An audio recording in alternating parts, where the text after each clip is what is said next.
to Season 2, Episode 11 of the Film Bros Championship Podcast. I am Tim. With me is my co-host, Patrick. How you doing, buddy? Hickory dickory dock. Cain has picked the lock. Woo! Well, you seem enthused about this movie. Brian De Palma rules! Wow, I feel like this is a change. I feel like it didn't seem as positive. You've seen this movie before. Yeah, like 20 years ago. I literally, it's been that long for me to watch it. And, there was some stuff that, I remembered vividly, and then rewatching, I'm like, man, De Palma's an amazing director. Just an artist. Yeah. So now you have seen both versions of this movie. I did. I watched this and the director's cut. And it's the exact same movie. No additional scenes. They just re-edited it. So things go in a different order. I wonder if that's better. You'll have to let me know as we go. So I guess it's a your mileage may vary thing. I'll go into it. Yeah. Okay. Well, this is my pick, right? Yeah. Okay. So wait. Hold on. Before we give me your overall view. What'd you think of Raising Cain? Well, first we are now enemies. We are. I am a De problem. Palma fan. All right. No, not anymore. You're not. How this is a problem. dare you? How dare you? First off, Blowout is a phenomenal movie. One of the best movies ever made. Yeah. So I just want to put that there. All right. Who put you onto that, by the way? Who put you on? did. I'm pretty sure I saw that with you. For the first time. Your first time, not my first time. I was like, you got to watch this movie. We watched it together. I know that. Yeah, because I made you watch it. I was like, this movie's so good. It was fantastic. I really liked that movie a lot. Yeah. And I'm pretty sure I like Dress to Kill more than you do. Yeah, that's fair. Yeah, so I like that movie. Okay. I mean, freaking Mission Impossible is still, I stand by still my personal favorite as mine as well. It's the best Mission Impossible movie. Yeah, so I am hardcore De Palma fan. I know you love yourself. Go ahead. Why am I drawing a blank on the name of the movie now? I worship The Untouchables. Go on. Thank you. There it is. Yeah. So The Untouchables. I'm a fan of that movie, but yes, you are a mega fan of that movie. Something good happened with the Knicks. Yes. The points didn't count. The Knicks took the lead. Oh. Okay. Sorry to our audience. You have reached us on opening night of the Knicks playing the Celtics on ESPN national TV. Yeah. So yeah. Some people might be going, "Ooh, sorry." That was a Josh Hart 3 to take a 2-point lead. Nice. Yeah, I thought we were gonna have a revolt because No. It's fine. I'm 4 scotches in because the Knicks make me drink scotch, and talking Brian De Palma, I'm extra excited. All right, cool. So love De Palma. So you didn't vibe with this movie, is what you're telling me? No, I guess that's not fair. I think the pieces are there. There's some things that I really dig and like about this movie. And there's a lot of stuff that just doesn't land, or excessively convoluted, or just doesn't come off quite right. Do you have a top 5 Brian De Palma list? Can you rattle that off? Probably most of the movies I just mentioned. Well, you mentioned 3, so I don't know if. Well, yeah. So I mean, probably for nostalgia's sake of my childhood, I put Mission Impossible 1. Just because growing up. Over Blowout. Wow. But I mean, again, over nostalgic sake of that was one of the first movies in '96 that kind of blew my mind. Your favorite's your favorite. Go exactly. ahead. Personally, and again, I'm an admitted just childhood thing, right? Mm-hmm. I then 2 would be Blowout, right? Because that one I watched as an adult and it kind of blew my mind. Mm-hmm. So that would be 2. 3 would probably be man, I don't know. Hold on, let me look at the DB. Yeah, no, by all means, IMDb it. Check out the DB. Look at my man's oeuvre. There's a big one you're missing that you probably forgot about because it's been a while since you've seen it. But I also wonder if you dismiss it because of the Sean Penn of it all. Oh, that's a good point because I do strongly dislike Sean Penn. Yeah, but Carlito's Way is like, it's almost like an apology to like the haters of Scarface. Me. Kind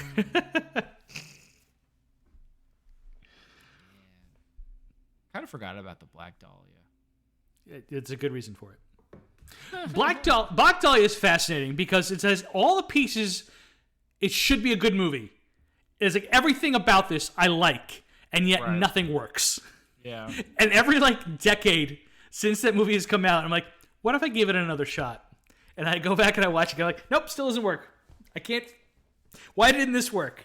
It had a brilliant director, a great cast, a fascinating story. Movie doesn't work. It doesn't make any sense. Yeah. I guess Untouchables would be third for me. Sure. Yeah.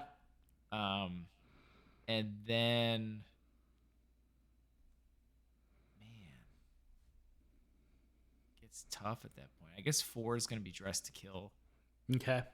For me, and then rounding out 5. Man, you're gonna leave out Carrie. You're gonna. Yeah, no, I'm gonna go Carrie 5. You never saw Snake Eyes, did you? Oh yeah, I did, but not since probably like 1998. Right. Okay. Snake Eyes good as hell. I remember liking it. It's a good Cage performance too. But I can't remember like a whole lot, as I'm pretty sure I like Bonfire of the Vanities. Carlito's Way is an all-timer for me. Femme Fatale is actually like really good late-stage De Palma. I think I missed that one. Oh, it's good. Antonio Banderas and Rebecca Maine. I'm sorry. We should get into the movie. I apologize to the audience. Yeah. I could talk about Brian De Palma all day because he's good to talk about. Yeah. Okay, so Raising Cain. Where to begin? Because the movie was confusing on this as well. It's so fun. I never found it confusing. I don't know. You're not alone in this. Lots of people found this confusing. The same way I found it's funny. Like lots of people remember when Mission Impossible came out. Everyone was confused about that. Like that was like one of the big critical hit jobs on the first movie. Like it was confusing. I'm like, are you dumb? People were lost as he's thinking things through out loud and saying one thing, but his inner thoughts and what you're seeing is a different thing. And people got confused and mixed up on that. I can understand people being confused by this movie. I can't for the life of me figure out why people were confused by Mission Impossible. Yeah, it's pretty clear that they're doing... That one always stumped me. I'm like, are you a moron? I don't... What? No, yeah. This one is... It's just... It's not. There's a lot of dream sequences. Yes. So it's like, wait, what? there's some dream sequences and awkwardness, and then you have to wait a minute. Okay, so what happened and what didn't happen? Okay, that happened, and there's other times you're like, okay, so that one didn't happen. Yeah, you have to go along with it a little bit to figure out exactly what's going on. So you are a little thrown in the deep end. You were thrown in the deep end at the beginning of this movie. So that's where I feel like again, I'm curious on a re-edit. Does it clear some of that up a bit more? Because some of it's just weird. The way it flows and all that kind of stuff, but in general, we have to lend it to you. Tell me what you think. Yeah, just to get my opinion on it, I guess. All right, we'll give a quick recap. We're getting really delayed here. Yeah, I apologize to everyone. It's my fault. I'm drunk. All right, so John Lithgow is the star of this movie. His name is Carter. He is a child psychologist doctor. Yeah, okay. No, that's right. He's out of practice and he's taking care of his daughter that his wife Jenny thinks is a little weird on how interested that he's and the way he's looking into his daughter. And fair. My man has a monitor in his room where he can always observe his daughter while she's sleeping. It is weird. Fair enough. But so anyway, turns out his dad was also a famous child psychologist, wrote a famous book, and was horrible and abusive as an experiment to Carter, who apparently has multiple personalities trying to help finish his father's work. Hence the craziness of this movie. Well, what's fascinating, it's great, is that his father actually induced the multiple personalities on purpose. Right. He tortured his son. We find this out later. He tortured his son to cause these personalities to develop. Right. And it's, good stuff. We find it out way later in one of the most brilliant shot scenes I've seen in a movie. Well, it's interesting because I feel I wasn't sure if the movie was trying to make the multiple personalities thing a big reveal. Great question. Or was the only real big reveal that the father is not part of it? Is not actually one of the personalities and was real. That's a great question. I was watching an interview with De Palma today. Yeah. From when this movie came out. And it seemed like he wanted, this is back in the Lithgow interview that I watched today, that they wanted it to be a surprise that it was multiple personalities and there weren't actually twins.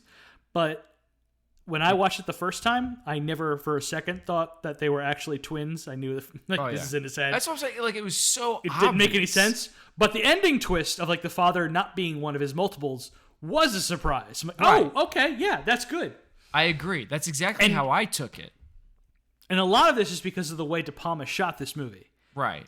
Like I said, my man is an artistic genius. Like, he shoots when you're in the Carter persona, he is shooting the camera straight on. So this is normal.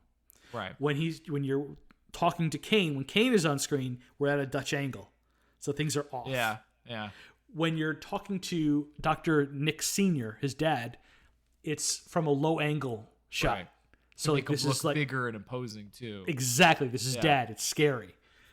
When you're talking to Josh, you're looking down because he's his child, and Margot is, I don't know. Margot's basically straight on because he ran. I think I wanted so much more from Margot. That was an interesting one, right?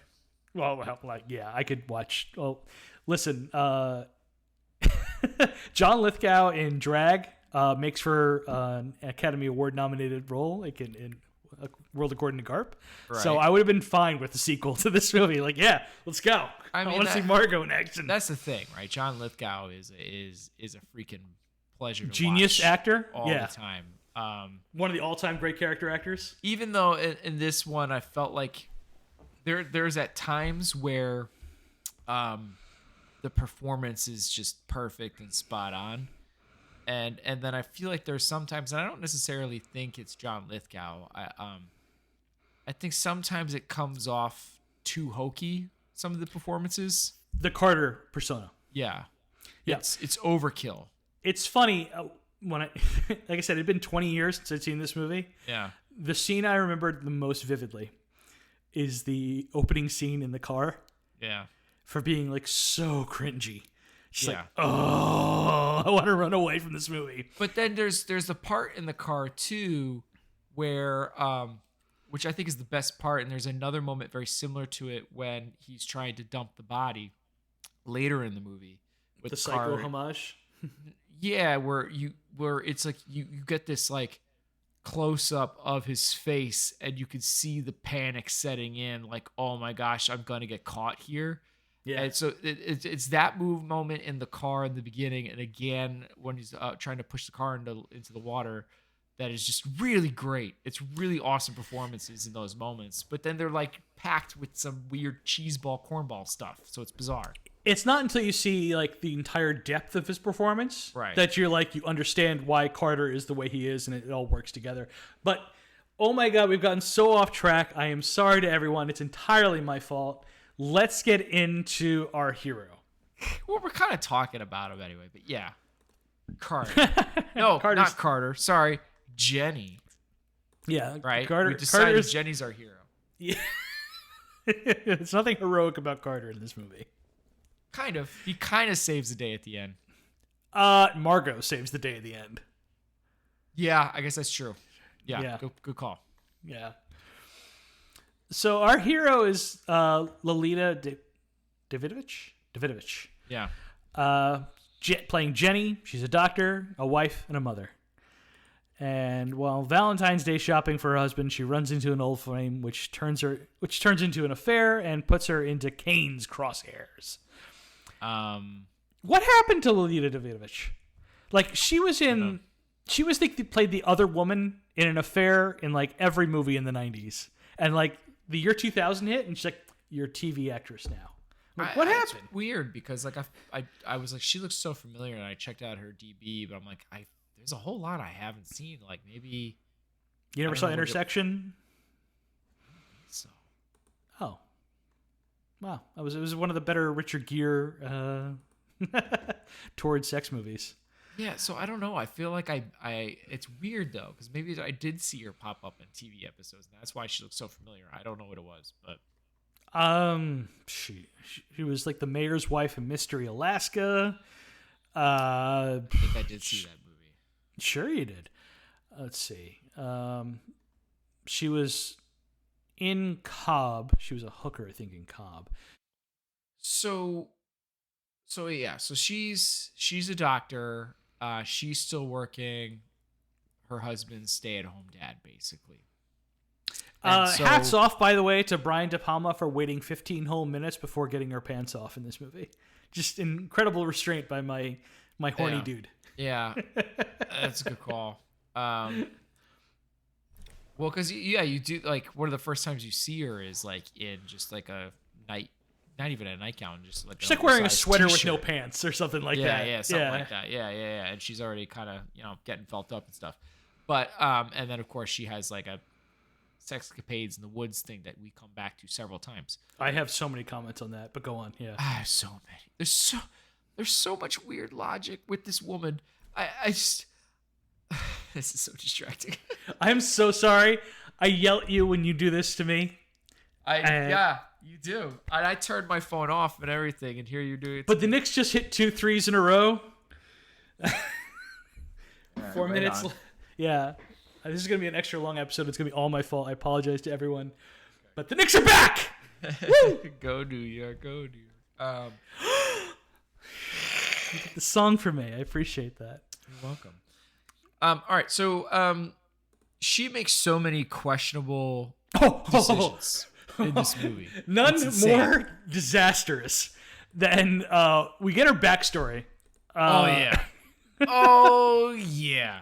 Which is probably, by the way, the scariest part of the movie. Yes, yes, Tim. Yes.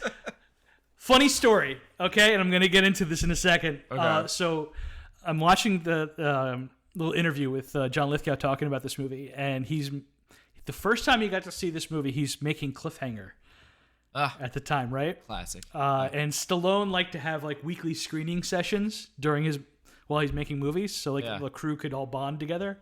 And they got a reel of Raising Cain, so they all decided to watch it as a crew together. That was the first time Lithgow got to see the movie. And he brought his 8-year-old son to the screening. Oh no! That's kind of what Lithgow said. It's like, probably shouldn't have done that. I can't imagine my 8-year-old seeing this movie. It's not a very violent movie. No. In his defense. But he said like the scene that scared his son the most, the one that got him, was the hospital scene. And I'm like, yeah, it's like legitimately so well done. And it's like nothing actually physically scary. Yep. Well, it's just like the horror of it all. The visuals of it. The brilliant filmmaking of it all. It's just like is anxiety inducing. Yeah, to break this down a little. Although, I guess, is it action? It's not really action. I have it in both, honestly. Okay. Because it's kind of important to her character, right?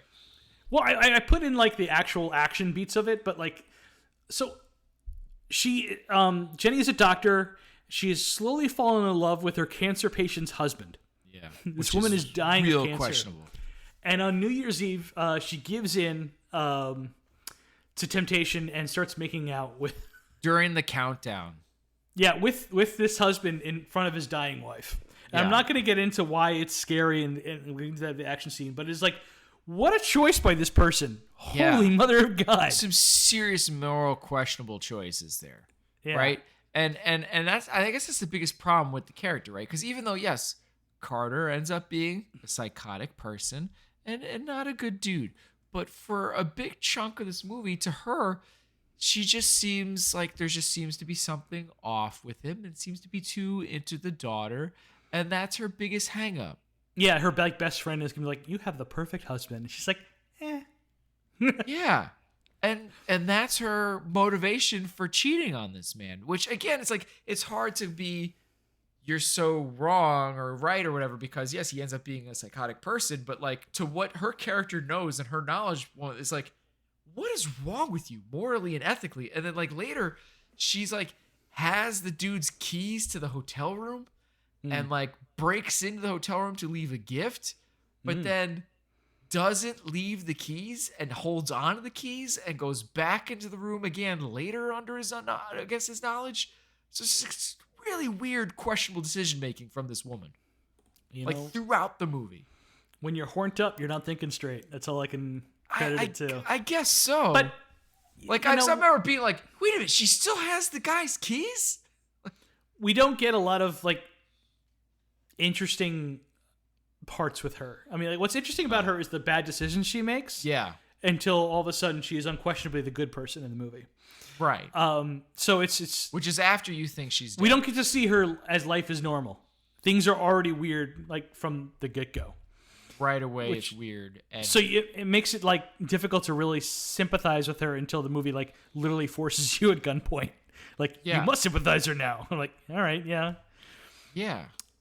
And then again, even with that, it's really quick before it's going right back really to the main focus on Carter. Yeah, it was just a more interesting character. Yeah. So as soon as you do try to sympathize with her and she takes that position, it's immediately flipping back and kind of going away from her again until maybe the very end where all she's doing is kind of following. And she seems to be more there than an active participant than anything else. Yeah, she's reacting to Carter. She's not... Well, she's more reactive. She's not really taking much of an active role in anything. So I don't think she's a very good character. I agree. A fan. Yeah. I actually agree. It's not the actress's fault. Lila Davidovich is great. She's not a bad actress. She's good in this movie. It's just like the character's not really well developed. The character is the problem. Yeah. And the way they do it and the way they... Because they keep doing this dream sequence stuff and what is real and not real, and to combine with the weird decision makings that she's also doing, it's like, what's wrong with you, lady? Like it's just, I don't, like, you're not helping yourself here. You're supposed to be the hero, and you kind of suck. Let's hear it to her other questionable decision. Jenny screws Jack in the woods. Jack is the husband to the dying cancer patient. Right. Screws him in the woods next to a playground in a park. Yeah, children's park. Yeah. Ballsy move. Yeah, it really is. I guess you do have to go with a little bit of stroll in the woods there, but it's like easily anybody and kids could come by here, and it's not like they're in a like a maybe a secluded thing, or there's a lot of foliage or trees and bushes to kind of block them. They're really out in Front Street. That anybody it's walk like just by down the the path hill and see them. Yeah, boning. And like. And the aftermath of this is her subconscious creates multiple crazy, vivid nightmares. Yeah. The first of which is just her thinking she saw Carter watching her and Jack in the park. He did. Yeah, she did see it. Yeah. So she's not sure, but she's like, yeah. But then it was like, it made you think, like, did that thing in the park ever really happen? Right. Which leads you to the second nightmare. Right. Which is all actually still part of the same nightmare. Right. Which is... involved her, like, she wakes up from this nightmare of thinking she saw Carter seeing her and Jack in the woods, but she's still in the nightmare. She's now freaking out about having given Jack the wrong gift in his hotel room. Right. And this causes her to sneak out of the house, pretending she has to go to the hospital for a patient, going back to the hotel room to go exchange gifts, accidentally waking Jack, which causes them to bone, which causes her to sleep over, which causes her to be in a panic the next day when she finds out, when she's calling the hospital, finding out that Carter has been calling the hospitals and police departments looking for her. And then she doesn't notice some bikes going by, and she ends up killing herself in the dream. Sorry, that probably should have been part of action. Yeah, she gets into a car accident. Yeah, just like, and then she wakes up again. Like, and whoa! and it's so weird too, because like Dream they're sequence like, into dream sequence. yeah, it's like Inception on steroids. I mean, Yeah, a little bit. Yeah. because they're like, because she wakes up from the dream or whatever, or she thinks she's woken up from the dream to go to discovers the whole thing and decides to go try to switch the gifts, which she messed up the gift thing, or she thought she did. Yeah. So she is woken up, and they give you the time. They give you time. It's like 3 a.m. So at 3 a.m., she's going to this hotel and wakes him up, and they hook up or whatever, right? And then it's like, oh, your husband's been calling all night. All night? It was already 3 a.m. Like how the time thing was messed up. But I don't know when she woke up. But then it didn't matter because, again, it was like a dream within a dream type of thing. But it was just so weirdly done. And there's... So it's bad, disorienting, which is part of dream logic. It's disorienting. Right, yeah. but the thing, I guess, okay, so a lot of it didn't work, but the payoff to why they did it that way worked. Oh, 100%. If that makes sense. Yeah. And I guess we'll get to that later. But like, so it's kind of weird. It's weird to mash it up of like so much of this, and this is, I guess, my problem with the movie. So much of this didn't work, but then that end part, which should have made it all work, but it didn't. But that end part is great to it. Does that make sense? I understand what you're coming from, and I gotta tell you, like I said, I hadn't seen this movie in 20 years. Or rewatching it now, it's grown in my estimation. So, like, give it 20 years, give it another watch, maybe sooner. I don't know. Maybe you'll feel warmer to it. My last quick note with her is, because a lot of her stuff in the second half of the movie deals with action, is how the hell did it take Jenny so long to call the cops when she had a car phone the whole time? Like, she sees Carter, she like knows it's Carter leaving the police station, sneaking out. Right. And she waited until he got to the motel. It's like she's got the logic of an 80s cop on the rogue 80s cop. She's like, yeah, I'm going to see where this plays out before I call the cops. I'm like, what? Before I call backup. But yeah, anyway, I don't have any more notes on her because there's not a lot going on. There is at one point in the movie where they do decide to give her like a weird out of nowhere inner monologue. Yeah, well, I appreciated it. Did you? Because it came out of nowhere, and it is not anything like it in any other part of the movie. You know what I mean? So it's so disjointed. It does help you like understand things a little bit better, but at the same time, it's so out of place to everything else in the movie. It's a little jarring at first, but that's what I'm saying. It also, like you said, it released important information, so I let it go. But it's fair. No, it's fair. It's poor execution. It's a fair criticism. Which is the hard thing. Again, it's like a mashup of things that just don't work with things that do. And that's the problem with the movie. Yeah. Do you have anything more to say about Jenny? No, I think that was about it. All right, what'd you give her? I gave her 1.5. I gave her a 1. Oh wow, you went even lower. Okay. I went higher on a lot of other stuff. So. Okay, so it might even out. Fair enough. Yeah, I think so. Villain. This is probably where we're gonna have a difference. Ooh, Tim. I know, and I don't get me wrong. I love John Lithgow so much. I know you do. Everyone does. I really do. Do you remember the first time you saw John Lithgow in something? To what's most memorable, or what I probably did see first? I don't know. It's like two different answers, probably. Give me both answers. I'm curious. I think I know what it is, but I think it's probably going to end up, because of Mom and VHS tapes and stuff like that. It's probably Cliffhanger. No. Yeah. No. What do you think it was? Christmas 2! Oh yeah, you're right. He was the bad guy in Santa Claus the movie. We definitely saw that movie before anything. Yeah. Yep. That's a weird freaking movie. It's a weird, messed up movie. I want to rewatch. He's the bad guy. He's the bad man businessman. Yeah, he's the bad. You're totally right. Yep.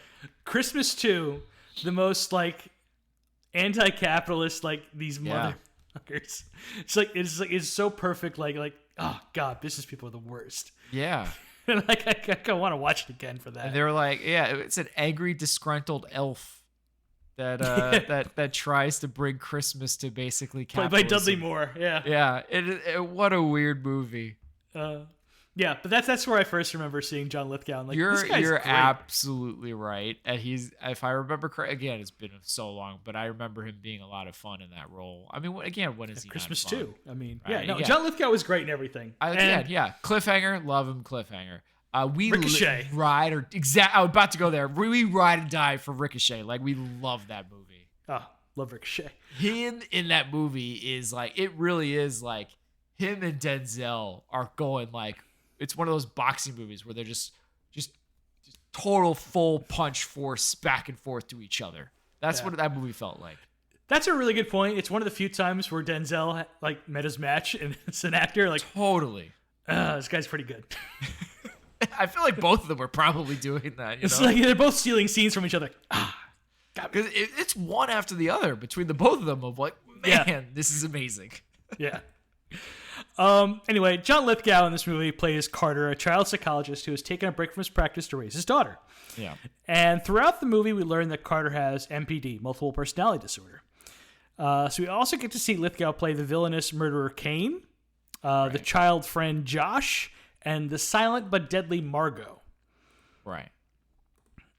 On top of that, we eventually learn that and it's not part of his multiple personality, that he's playing his father, an aged up version, John Lithgow. The worst part is Cain.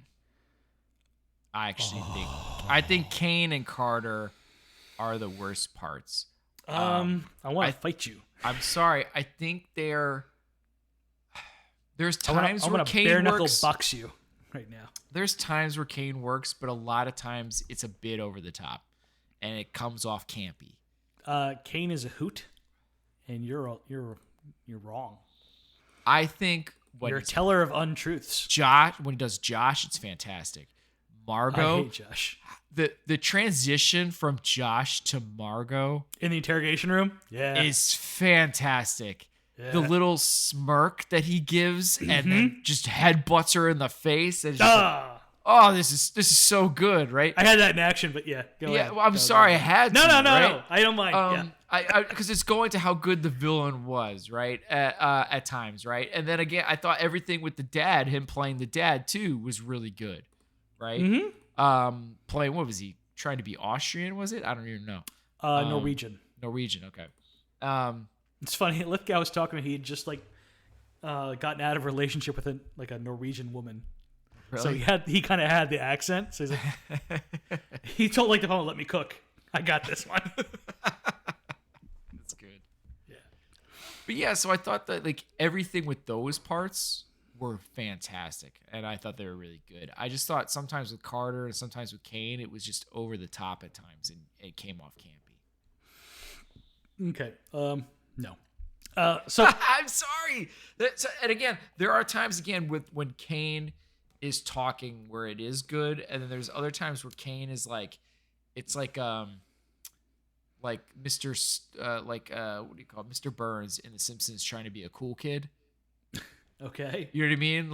You know that moment where he's dressed up like a skater and he's like, "Hey everybody," trying to be cool and fitting in, right, from the Simpsons episode. That's what Cain feels like sometimes to me. And that's threw me off. All right. Well, so as I mentioned, I saw this movie 20 years ago, and the car ride in the beginning of the movie is just imprinted in my memory. But I love Carter pouting in the car. It's not a snake pit. He's talking about his dad. He sounds like his character from Third Rock from the Sun when he says that. It's a little fair. It's just so goddamn funny to me. It's so weird though. How is that Carter the same Carter as the one that's talking so confidently with his wife and such? You know what I mean? Is there a weird transition at one point, by the way, when he's feeling up his wife? Is that Cain? That's Cain, not Carter. All right, fair enough. Yeah. No, Carter is always a beta male. Anytime you see him on, so anybody could knock him off his axle.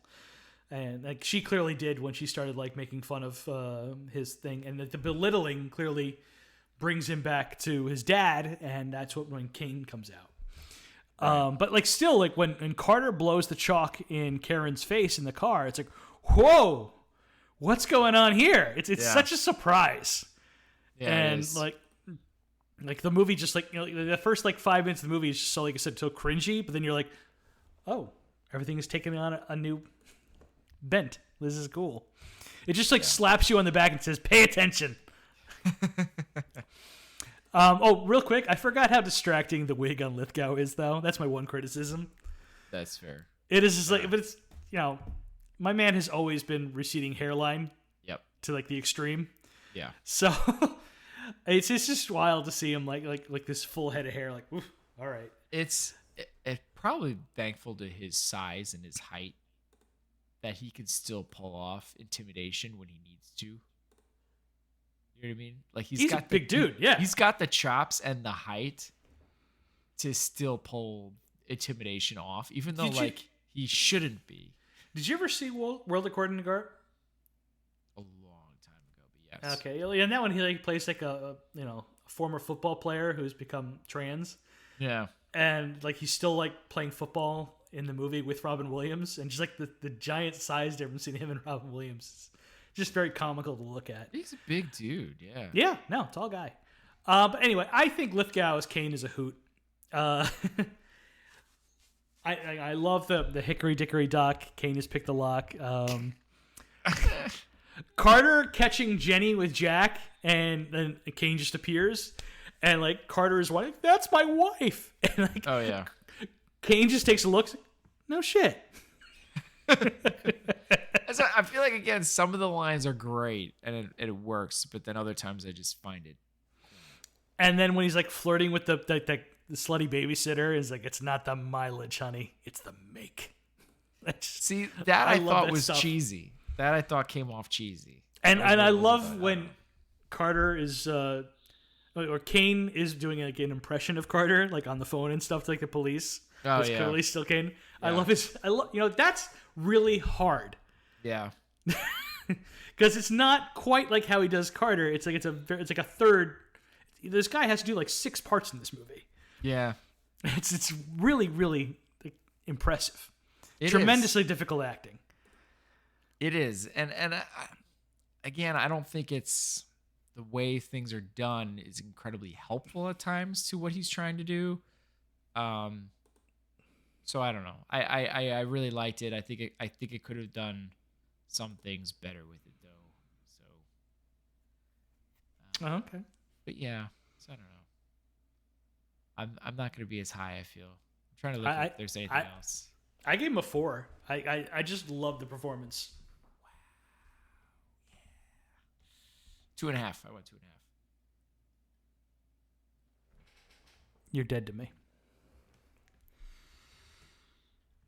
I thought I was being nice by the 2.5 because I felt like some of the stuff that worked, and I gave him the 2.5 for it. But then again, I thought other stuff didn't work. It's a performance I love and cherish, and it's the highlight of the movie is Lithgow. Just like I am clear out. On top of that, he gets to play his own dad. Right.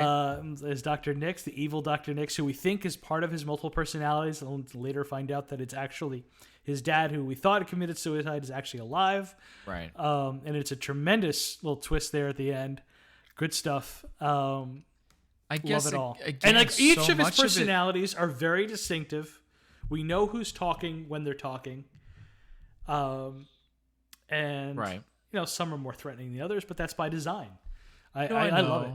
I guess again, there's some moments between Carter and Cain that just came off cheesy and campy, and I think that's just part of Carter's problem. personality of being a wimpy. But I felt like that sometimes happened with Cain too, because again, I get that Mr. Burns vibe sometimes. Well, I think that's also part of like this. He's like this is all like came from childhood as of what he thought a cool person was type of deal. Exactly, his Tyler Durden. Exactly. Yeah, like it's the first time we see Cain, he's wearing a leather jacket and sunglasses. It's like this is a dork's kid version of a cool kid. I guess that's fair. It's just I don't know. It came off weird to me, but that might be a fair point.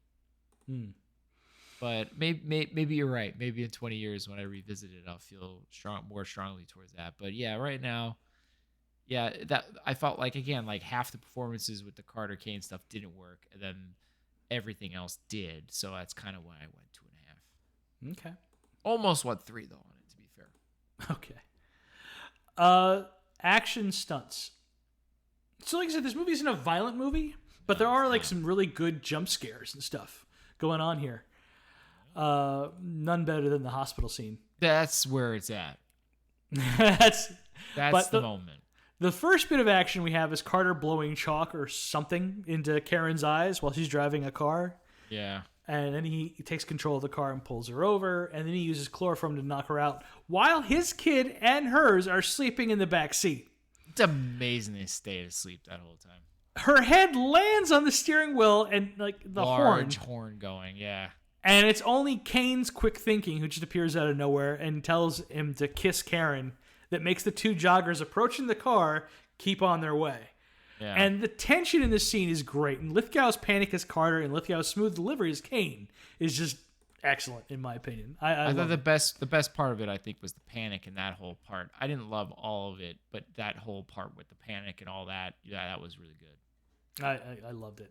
Yeah. And I said maybe the scariest scene in the movie for me is when Jack and the chloroform too. I think it was chloroform, right? Is that what it was? Yeah, it's chloroform. Yeah.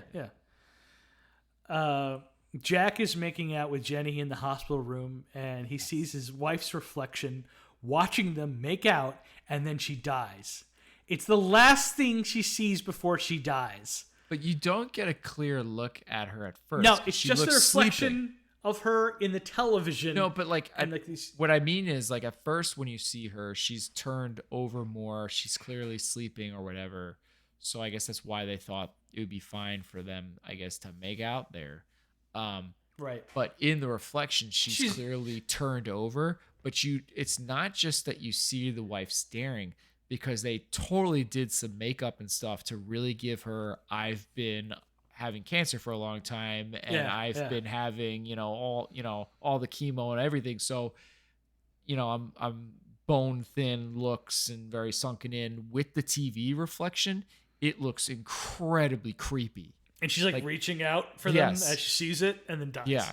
When they turn around. It's real messed up and disturbing looking. It's so good. Yeah. It's the best part of the movie as far as that goes. I agree. So then you have, like I mentioned, the whole dream sequence. Where she gets into the car accident, and she runs into a statue that punctures her heart. I'm not going to go in for a beat by beat again. Yeah. And then Jenny wakes up with Carter looking worried over her. Yeah, this is the next good part. Which the next great surprise is the payoff. Cain, suffocating Jenny. He pretends to be Carter. It's Cain. Yeah. And acts worried about her working too hard, and you don't give a second thought to him walking around the bedroom, getting her a glass of water while holding his pillow the entire time. Yeah. And then he's sitting down, gives her the water and everything, and then he just pillow over the face. In like a POV of the here comes the pillow type of deal. And it's it works really, it does catch you off guard, because again, as much as all the dream stuff doesn't work, it does give you enough of that disoriented feeling to be like, oh, here comes a pillow. Like, oh my gosh. Especially since you think it's Carter at the time, who would never hurt Jenny, right? Because he's so against murdering Karen in the beginning of the movie. Right. So it's like I said, an awesome surprise. So disposes the wife in the car and pushes it into the water. Well, I got other stuff before that. But before that? Well, I was going to say, because then flashes back, but yeah. Oh, okay, because in that moment of the wife being in the car, you do have that moment too, again, where she awakens. Yeah, it's awesome little salute to Psycho. Yeah. Where he pushes the car in and it doesn't quite go down, and then you can see him start to panic as the sun starts to come up. Yeah. And it gives Jenny enough time to wake up in the back of the car and just start screaming for Carter as the car slowly gets submerged in the water. It was a nice moment. It's really cool. It's like I said, it's a really great homage to the scene in Psycho. Yeah. But before that happens, there's a flashback to when Carter catches Jenny with Jack. Right. Yeah. And that's where he gives control back to Cain and lets him take care of this problem for him. Which is the most obvious moment that it's multi-personality in that moment. I already figured it out quite long before that, but if nobody figured it out at that point, then yeah, I don't know how you figured it out in the beginning of the movie. We're like, well, how would his twin brother know he was going to pull over at this exact spot? Exactly. Like, No, totally. Without a doubt, yeah. I knew immediately from that moment in the movie that it was a multi-personality thing. But if you were too dumb not to catch on then, and you don't catch on at this point, you truly are really dumb. I suppose that's true. Because they make it a very obvious camera thing where he walks by the tree and they stay on that tree to show that no one's walking to the other side of that tree, and then Cain comes back. So it's like, if you don't figure it out now, I'm worried. But I know you're going to yell at me for this, including this. But Cain seeing a vision who we later find out to be Josh, like his vision of Josh, it creeped me out. Little kid yelling with an adult voice, just, nope, don't like it. It made no sense. I know what you're going to do is a bad thing, and I'm going to tell. Yeah. And I'm like, I didn't care for that. I was like, nope, don't like that. It definitely is jarring. But makes no sense. And it in the moment, it's more, it doesn't add to anything. If anything, it completely sucked me out in that moment. I was like, what? It all makes sense later on when you think about all the personalities and everything like that. Again, it's the same problem with the dream stuff. It was the same problem with the dream stuff. It aids in a rewatch. Like I say. Okay. Anyway. Okay, so I know it's not really action. Really pulling, huh? But the one-shot take of Dr. Waldheim giving an exposition dump on Carter and his father to the cops, going from their office to the morgue, like 3 floors down, is breathtaking filmmaking. Yeah, and the what's her name? The old woman that was Dr. Waldheim. Yeah. Yeah. Oh, sorry. The writing part are wrong. With the you're right. That was really great. Like I cackled when De Palma like tilted the camera to watch the stairs cops going down the stairs. Yeah. And then rewriting itself when they got to the floor. Like, yeah. Oh my God. To know exactly the cues for the direction change, and the cops trying to get her to go in the right direction and all that kind of stuff. And then ending on the horrified face of the woman we're described was alive when she died and scratching to stay alive, to reveal it's Karen and not Jenny. I didn't pick up on that at first. Oh, I thought it was Jenny. Like it didn't even occur to me that it was a different person. It's Karen from the beginning of the movie. They didn't look different enough in that moment on the table. So when she does come up later, I'm like, wait a minute, what? I thought she was dead. Like I was really thrown at first because I didn't think they made enough of a look difference between those characters in that moment. But it's just. It's great. It's not action at all, though. No, it's not. It's visually stunning. Sure, it's not action though. Whatever, I don't care. I mean, you don't. I'm just saying, like, because you were giving plus me no, but it ends in a the jump Buffy scare. episode to now. How we're arguing this is insane, but okay. It ends in a jump scare with the reveal of the face, the horrified face that's just dying alive and everything like that. That's why I'm allowing it. I did not consider that a jump scare, but okay. Yeah, no, it's supposed to be a jump scare when you see the horrified face. Supposed to be? Yeah. A little bit, yeah. It's good. And even less points. So, like, they took them an entire day to rehearse beforehand. And then it took them, like, almost another entire day to shoot that one scene. And I was watching an interview with Greg Henry, one of the cops. And he's talking about how, like, yeah, the first time we did it, we got it on the first take. But the guy playing the physician's assistant, or the physician or whatever, at the morgue, the medical technician, flubbed his line. At the very end. And it's like, sucks. I felt so bad for him. It's like, it's a long scene to like wait for them to get there. But it's such, you know, you're importing important information that we need in the movie, but you are showing it in a breathtaking way that you don't care that it's just an exposition dump. So it's just, great stuff. It's good. It's a good moment. Then, whatever. The jump scare of Jenny in Amy's room when Cain switches the channel to her camera. like is this one. great. It's really good. Yeah, and she looks legitimately like a ghost, creepy. Oh yeah, she's looking Which like Samara in the ring. Add to me of being like, okay, Is so she she's actually dead, dead? so now he's haunted. We're going this direction. What a turn! And then, oh no, she's alive. Like it really threw me. And I love the almost like pinpoint lighting on Kane's face and hand as he goes to flip the light switch in Amy's room. Just phenomenal stuff. And a great surprise to find out that Jenny has Jason Voorhees power now that she's drowned, so she can appear out of nowhere and slice his wrist open. Yeah. I dug it. I dug all that part. I really did.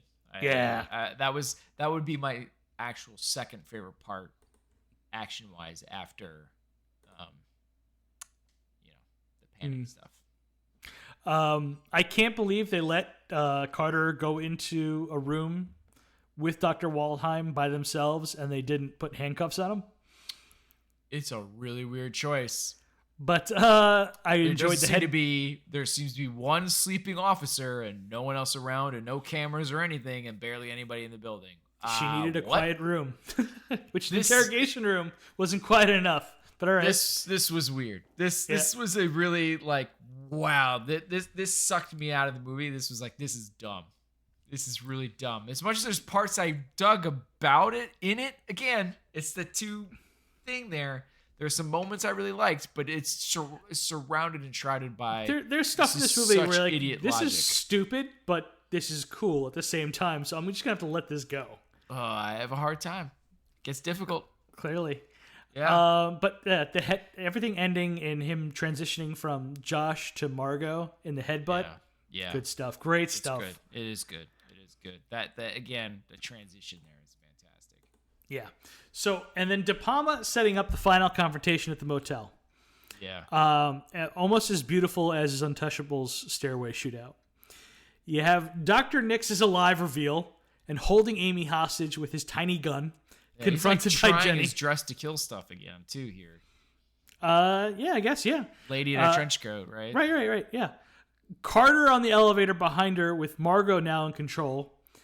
And Jack and the cops arriving at the last second to save a falling Amy, his daughter. And Jack just goes, just missing being impaled by a giant sundial in the back of a truck because that was another cheesy moment, by the way. Nix's gun goes off when he's stabbed and shoots off the pointy end of the sundial. Right. It's great tension and drama. It really is. I thought some of that was ridiculous. It's so funny how long he spends setting up the sundial. Like, it's really pointy. It's giant. It's going to kill somebody. It's even really someone like, shouts out, you're going to kill somebody with that like sundial. They need a giant arrow with foreshadow here going on, like flashing lights at the same time going. It's like, all right, yeah, got it. Check off sundial. Yeah, that's why it's like, it's weird. It's like, because you have such creativity and amazing moments, and then you have stuff like that. You're like, okay, come on. This is bad. But you know what? You forget about it all when the kid's falling and the fruit is going everywhere. Didn't have Godfather, that feeling. Death is supposed to be happening because there's fruit on the ground. Didn't have that feeling. Yeah. Didn't. You didn't think Jack was gonna die? You knew the kid was gonna be okay, but Jack? I knew the kid was gonna be okay. I didn't care because Jack got 2.5 seconds of screen time. All right, that's fair. Yeah, and to be honest, I really thought Lithgow was going to die in the end. Is what I thought. I thought Cain or whoever. Well, he did technically. Technically, right? But like I thought he was gonna like physically die or something, saving the daughter or something. That's what I thought was gonna happen, and that didn't happen. And it was just, I don't know. Like I thought it was really. I thought that was poorly done. No. It was a weird moment where I didn't think it was very good. I thought it was a little too over the top. Again, and I didn't dig it. It's just beautiful filmmaking, is what that is. I thought there was plenty of examples of beautiful filmmaking in this movie. Don't get me wrong. I just didn't think that was one of them. So after the events at the hotel, Jenny is in the park with Amy when Amy hears her father's voice in the woods and runs away. Jenny eventually notices her daughter is missing and goes looking for her. She eventually finds Amy, who insists that Daddy is here. Right. Jenny says he isn't, and when she bends down to pick up Amy, we see Carter behind her in a wig and a dress. Margot is now in full control, and it's a great little like at the end of the movie. Yeah. And it's a really cool. That is a nice moment. Yeah, and it's perfect because like you don't see her at all. When she bends down, bam, there's Margot. Yeah. And then when she gets back up, gone again. It's like, oh, good stuff. Oh, that was a good one. That was a good moment. I agree. So, what'd you give action? 1.5. I gave it a 3. Oh my god. We're gonna have very different scores again, buddy. Yep. You're not fighting me. You're not. I'm not even trying. I am intractable on this one. You're giving points to things that are not even action. It's fascinating. I don't care. It's a good movie. You're bastardizing the scoring system, but whatever. I'm good with it. You son of. Sidekick. We have no mentors in this movie. None. No, unless you want to count the lady psychologist. Dr. Waldheim? No, not a mentor. No, not really. Mentor to nobody. Jack is played by Stephen Bauer. He's most famously known as Manny from Scarface, but Tim probably knows him best as the gangster Pinero from Primal Fear. That's accurate. Or playing Catherine Zeta-Jones' kingpin husband in Traffic. Oh, I don't like Traffic. You know that. I know. Well, just saying something you've seen before. That's true. I'm not even sure if you've actually watched Scarface or the last time you watched it. No, actually. Every time I'm like, you know what? Maybe I should actually watch Scarface. You're always like, it's overrated. And I'm like, all right, I'll put it off again. It is. It's not great. Fair enough. Jack is a bit of an ass, in my opinion. Yeah. But you got to give him credit for his like supernatural seduction techniques that just shouldn't make sense. Yeah, everybody's just immediately like, ooh, for no real reason. I guess he dresses nice for the era. And other than his wife had cancer, I don't really know anything about him. Well, and he basically, after Jenny's surprise, still alive, he's just there. He literally turns into arm candy and a shoulder for her to cry on, and that's it. There's nothing here. Well, like I said, he's supernatural seduction technique. He convinces Jenny to take a walk in the woods with him. And have sex with him in the Wait. It gets better. It gets better. He hangs up his coat on a tree because he doesn't want it to get dirty. Yeah. And then screws her on the ground while they lay on her coat. Yeah. Well, real gentleman. Yeah. He is a handsome drip. Yeah. And serves him right to get his coat taken. On top of that, framed. He parks his car later on in the movie in between two spaces. So he deserves. Oh, I missed that. Oh, yeah. Jerk. It's really disgusting. What a jerk. He deserves everything. He deserves to get framed for murder. I'm going to send you a picture real quick of it because it bothered me. I didn't realize this. Oh, yeah. When the cops go and find the body in his car. Yeah. Yeah, there it is. I'm like, what the hell? Who parks their car like that? Okay. So, what else we got for him? Jack? Jack is a reckless ass who makes out with his dying wife's doctor in front of her, screws Jenny in the forest next to a playground in the park, and sleeps in the nude in his hotel room. No telling how clean those sheets are, buddy. That's nude. I mean, I thought it was at least underwear, but regardless, he is nude. It's a lot of questionable stuff. To be fair, though, it takes two to tango. She also a lot of questionable stuff as well. Right. Yeah, you're probably made for each other. Yeah, exactly. Right. But that's about it. Right? Yeah, no, that's literally all I have written about him. There's nothing there. It's a pretty lame character. Yeah. No, he's there as pretty boy. Yeah. All right, I'm sending you the picture. You can see he's clearly parked in between two spots. I believe. Real jerk move. I laughed out loud it literally is. Wow. Laughed out loud at Gabrielle Carteris as the horny babysitter appearing in this movie. while in her third season of 90210 as a 31-year-old high school senior. I laughed really hard when she handed Cain the baby and her cigarette when she left to go pee. Meanwhile, she's chewing gum at the same time. Yeah, I know. It's like, Jesus Christ. They're really over the top, where she's like an airhead, kind of thing. Yeah. Special shout-outs, small parts, but Greg Henry and Tom Bauer as the cops investigating the killings and kidnapped children. Yeah. They're great. Greg Henry, always a great time. It's a good point. Did you recognize Tom Bauer? Isn't it the dude from like Slither, and he ended up being in the Guardians movie? No, that's Greg Henry. Oh, sorry, my bad. Yep. Tom Bauer's the other cop. Drawing a blank right now because I did see this movie longer ago than you. Yeah, sorry, it's been a couple weeks, so I had to wait for the director's cut to get here. Yeah. He was Marvin in Die Hard 2. It's like Viet fucking Nam. Wow. He's been in a bunch of other stuff again, man. It's been a while. It's a good movie. Yeah. But this movie is just like character actor heaven. I love Greg Henry's like, if this is retirement, I think he'll just have a heart attack right over there. And he points to the floor in his office. And I love when Dr. Waldheim is giving like this exposition dump. Him and Bauer are doing like a bunch of like hand gestures to each other, making fun of her behind her back. It's just like really funny stuff. And like last but definitely not least, Frances Sternhagen as Dr. Waldheim. Just tremendous stuff. Like what a great character actor she is. Nobody better with accents and makes an exposition dump a joy to watch. Very small bit, but she really does shine through with what she has. That's for sure. But in the end, I gave it a 2. And that's mostly for everyone not named Jack in this movie.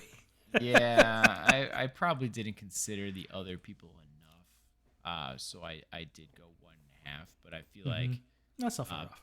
Based on but I think you convinced me enough. I can go up. Oh, okay, good. Yeah, there you go. That I did like a lot of those other character actors. I just didn't always consider them as sidekicks. Funny enough, Greg Henry, right? They needed somebody to be a stand-in and do the parts with John Lithgow as he's playing multiple personalities. So they wanted him to have someone to talk to while he's doing it, just not talking to air. Right. So Greg Henry stood in and played the other John Lithgow part. So when John Lithgow is playing Cain, Greg Henry is playing Carter, and so on and so forth. Yeah. I think that would have been really neat to see, to be honest. I would have loved to have seen, like, of course the camera would never have been on him, because it wouldn't have made sense to be. Right. But yeah, I agree. Stuff, yeah. I would have loved to have seen, because it would have been such a massively different part than I've ever seen Greg Henry play. It would have been cool to see. Dude's a good actor. I like him. I'm always excited to see Greg Henry. Nobody plays like slimy son of a bitch better. I like it. Yeah. All right. So what's your final score, or do you want to give your extracurriculars there? Oh yeah. I gave this movie a 10. 10. And I have it over Chronos personally. Wow. Man, number 4 then. For me, yeah. I wasn't expecting that one. And it is also 10 points. Okay, cool. Got it. With my change, you're not gonna like it, but I already know that. It's okay. I have it at 9 with a 7.5. Oh, you have it at 9. You gave it a 7.5. Okay. Correct. So I have it. I have it above Dr. Giggles. I got it above Split Second, of course, but I have The Vagrant over it. I had more fun with The Vagrant. I did. Okay. I had Pet Sematary 2 over it. I had way more fun with that. The Gate 2's over it. I have a few. Yeah, I just thought they were more fun. Don't get me wrong. I think there's some elements of this movie that are fantastic filmmaking that is far superior to a lot of the movies I listed there. Well, yeah. Yeah, far superior. But in total movie, especially with the way we're scoring, I have it over. Now, to be honest, I'm probably more interested in rewatching Raising Cain in the future than maybe some of these other movies. But Okay. and we've said this before, right? Like, I felt like the first time we started kind of scoring and ranking movies is with the Bond movies, like our first probably real love, right? Sure. And I feel like my scoring and rankings on Bond movies has changed and has fluctuated. Yeah. So right now, this is kind of where I'm at and I'm feeling. But yeah, I could revisit it and change my views. But Okay. So let's see what's due first. Oh yeah. So I'm going to do this part real quick. So I was watching an interview with De Palma talking about Raising Cain. He's like in one of the film junkets. And the interview asked if this movie was a spoof. I get it, because again, sometimes it comes off cheesy and corny. Right, but you could like see like De Palma wanting to crawl out of his skin and scream. it's so subtle. It's very funny stuff for me anyway. I honestly think this movie, it's difficult. Like, this movie could be remade and could really be interesting, but at the same time, I don't know if you can remake it, because this kind of surprise turns ending stuff has been so overdone. I don't know if you can pull it off at the same time, so I'm kind of torn on it. Yeah. I don't know. Yeah. But in the original director's cut, before he re-edited the movie on the fly, but the original idea of this movie was all of Jenny's scenes happen in the beginning of the movie. Every single one. Makes more sense, to be honest. Yeah. And she seems like the definitive lead. So, and it's not until the 22 minutes into the movie that Carter/Cain suffocates her with a pillow, and then we get a flashback to Carter abducting Karen from the park, and we fill in his backstory. Gotcha. This approach is like way more Hitchcock-esque. Right. This movie is all pretty Hitchcocky, but this one makes it even more so. Right. And it actually makes the car ride with Karen less cringy, because we already know that Carter is a villain at this point. So it's your mileage may vary. So you might prefer like the quick jump, like, oh wow, this movie makes me, I got to pay attention because he just tried to kill this woman at the very beginning of the movie. Or are you okay with the melodrama in the beginning, and then all of a sudden the surprise happens at the 22-minute mark? I guess it depends on where the surprise changed for you, but I feel like, personally, I think narrative-wise, story-wise, this makes more sense, the director's cut-wise. De Palma agrees with you. Yeah. Problem is that in that version of the movie, the only surprise she gets are the pillow, right, and the reveal of Nick Sr. So when he blows smoke in the chocolate in the woman's face, it's not really shocking at all. But isn't it the same amount of shocks then? No, because you're still surprised when Carter wants to suffocate his wife. Okay, all right. So it's really like one less, but okay, I get what you're saying. Exactly. So like I said, your mileage may vary. Some people think it's a superior version. De Palma thinks it's the original way was the way to go. The original way? I thought you said... the director's cut. That was the original intent. And he chickened out and went the other way. The theatrical. Okay, yeah. I got you. Okay. I think if you want a coherent narrative, the director's cut makes more sense. I have two minds about it. But, I'll lend it to you, and you can give it a watch and let me know what you think. Obviously, not too soon in the future for you. Oh, no. Hey, apparently I need at least 20 years. At most. Yeah. So this movie came out. It wasn't like critically, I'd say mixed to positive. Yeah. A lot of complaints about it being confusing, which I didn't. Which is funny. How much further after this is Mission Impossible? 3 years later. So it's 4 years later. Yeah. I wonder if De Palma after Mission Impossible was like, come on, like, how does this keep happening? I don't know, but like he had a rough go of it, like in the 90s.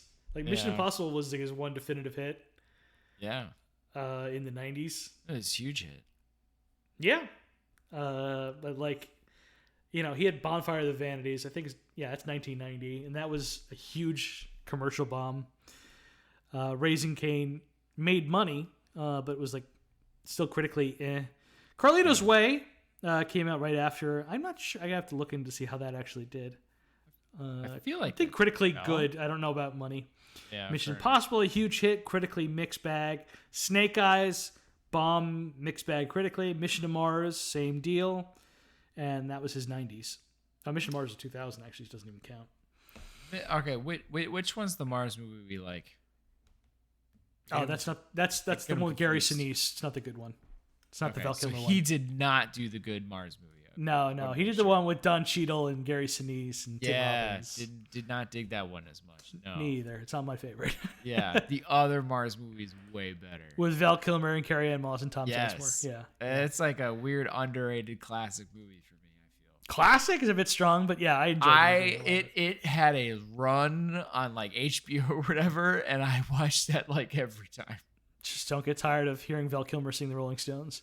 I really don't, man. I don't. Tom Sizemore. It was like one of the last few great Tom Sizemore roles. That's probably true. Yeah. Yeah, and I really dug it. I thought that robot was kind of freaky and scary, and I dug the movie. Okay. So this movie had a budget of $12 million, a little over $26 million today. Worldwide gross of $37.1 million, which is over $81.5 million today. That's pretty good. Debuted at number 3 in its first weekend of release, losing to Unforgiven in its first weekend of release. And it also lost to Death Becomes Her in its second weekend of release. Oh, we'll watch later. Yeah. So that's it. You got the scores in? I got them in, man. Yeah, I got it at 9, and you have it at 4. That's probably our biggest discrepancy. Yeah, well, 2 weeks in a row. Yeah, I mean we do have different orders for most of our movies, but like that's the largest gap. Sure. Well, get ready because we're gonna go for the trifecta here. Oh no, we're going 3 in a row. What are we doing? Because it's your pick, right? Yeah, it's my pick, and I want to make sure we get this in before it leaves HBO. Okay, fair enough. And I don't know how long it's gonna be there, but we're gonna watch Twin Peaks: Fire Walk with Me. Time to get your David Lynch on. Woo! I hate you. Did you know David Bowie's in this movie, Tim? Oh, no. Oh, I don't like David Bowie either. This is... That, you just need Sean Penn in this movie and Clint Eastwood. No, we got Kiefer Sutherland, though. I like Kiefer. Yeah. Kiefer I like, but I'm not a huge David Lynch fan. Really not. If you thought that Mulholland Falls was hard to follow, Mulholland Drive. Sorry, I'm mixing up with the other '90s Mulholland movie. Mulholland Drive is hard to follow. Get ready for this. Oh, good lord! No, hey, I think what made me mad about Mulholland Drive was for a section of that movie was really good. Mm-hmm. And then he's like, what if we just abruptly stop this really interesting, good movie for complete nonsense? Disagree. And nope, there's nothing to disagree with. It's factual information. All of a sudden, there's angry little old people yelling out of a trash can, and it just completely gobbledygook falls apart, and everything you just watched is now completely different, and it's garbage. It's freaking garbage. I hate Mulholland Drive. David Lynch. Ugh. Okay, anyway. I am holding my pug, my war pug, and yelling at you. What? David Lynch rules. Oh, God. You don't remember the scene in Dune where Patrick Stewart is holding the war pug? No, I don't. There's so much of David Lynch I choose to forget. Dune rules. That is unironically my favorite David Lynch movie. There is, I will never forget Sting. Yep. And how creepy the head dude, the Baron. It really was gross and creepy to look at. And then there's a whole lot of that movie that I could walk away from. That's for sure. You and the family, you Aaron and Mom, right? You and Sister and Mom really like it, and I could care less. And so yeah, and I really dug. I liked the new Dude movie, but definitely not anywhere near your level. That's for sure. It's not for me. Okay. I sent you a picture of Patrick Stewart and the War Pug, by the way. I know this image. Yeah, I've put it out quite a bit. Fair enough. To be honest, I don't think I ever noticed that there was a that he's holding a pug? Yeah, I don't think I ever noticed that. And I'm sure knowing Patrick Stewart took this scene very seriously too, doing this. He just kind of shouts. It's like, "For Duke Leto!" And he's holding a pug. Just gonna ride into battle holding a pug. No, who doesn't? All right, man. That is it for us. Please show your support for the podcast by leaving a review on Spotify, Apple Podcasts, Google Play Music, where you happen to listen to the show. Also, sharing is caring. Be sure to follow us on social media to get the latest show updates. Contact us by emailing at filmbrochamp@gmail.com or find us by searching for hashtag filmbrochamp. Thank you for listening to this episode of the Film Bro Champ podcast. Peace out, everyone. It's not the mileage, honey. It's the maintenance.